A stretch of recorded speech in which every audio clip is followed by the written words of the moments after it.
Welcome back. It's time now for the business day. With global oil prices continuing to fluctuate, Energy Minister Darrell Vaz says he remains cautiously optimistic about Jamaica's petroleum prospects. In March, the government had indicated that Jamaica would receive critical data on its oil and gas potential within 2 to 3 months. This follows preliminary findings from exploration work carried out by United Oil and Gas, which confirmed the presence of hydrocarbons in offshore soil samples, an important early indicator of possible petroleum deposits off the coast of St. Thomas. Making his contribution to the sectoral debate in the House of Representatives this afternoon, Minister Vaz said the government continues to closely monitor the results as it assesses the country's long-term energy outlook. And with the recent surveys, we would have reached 30%, which would mean that we will have interested parties to partner with United Oil and Gas, hopefully in due course. So I remain hopeful and cautiously optimistic. Let me put it no further than that. So further to developments in April this year, the latest updates from the ongoing exploration activities continue to support a cautiously optimistic outlook, while underscoring the need for careful, evidence-based progression at each phase of the process.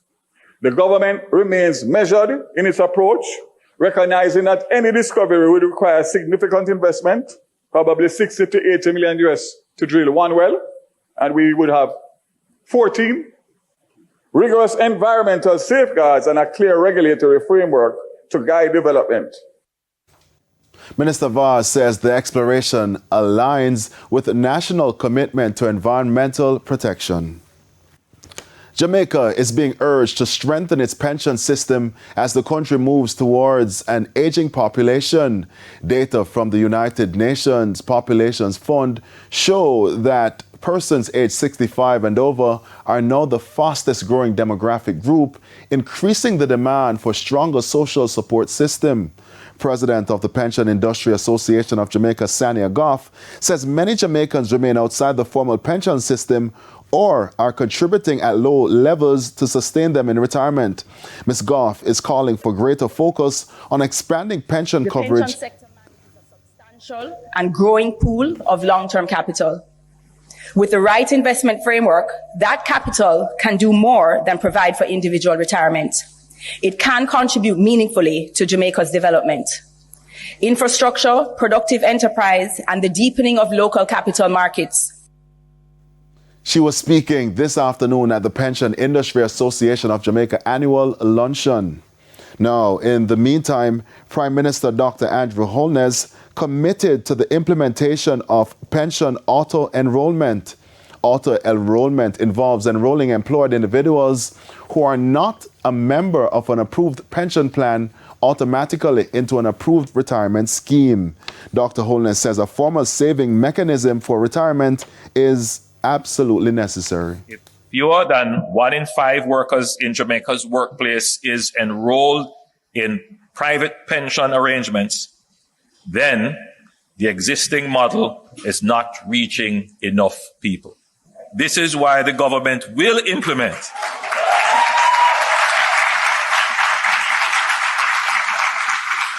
pension auto-enrollment.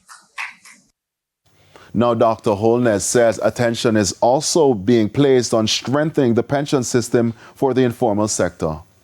The farmer, the shopkeeper, the freelancer, and the contract workers moving between jobs all deserve a pathway to retirement security. That is why micropensions, another innovation that your president and your board is championing,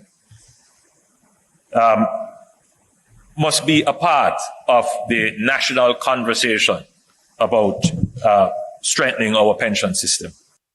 The Prime Minister added that a micro-pension framework can also extend regulated retirement savings to workers with irregular incomes, seasonal earnings, or no single employer. It can allow flexible contributions, use digital platforms, connect with mobile payment systems, and lower barriers to entry. It sends a clear message. Retirement security is for every Jamaican who works, contributes, and seeks a secure future. To news from the stock market now. The JSE index advanced by 1,903 points today, while the junior market index declined by 30 points. The winners include Cygnus Credit Investments 8.50% preference shares, Nutsford Express Services, AS Bryden & Sons Holdings, JFP Limited, and Everything Fresh. The losers include Express Catering, First Rock Real Estate Investments US dollar shares, One Educational Services, Lumber Depot, and Jamaica Producers Group, 25 stocks traded firm.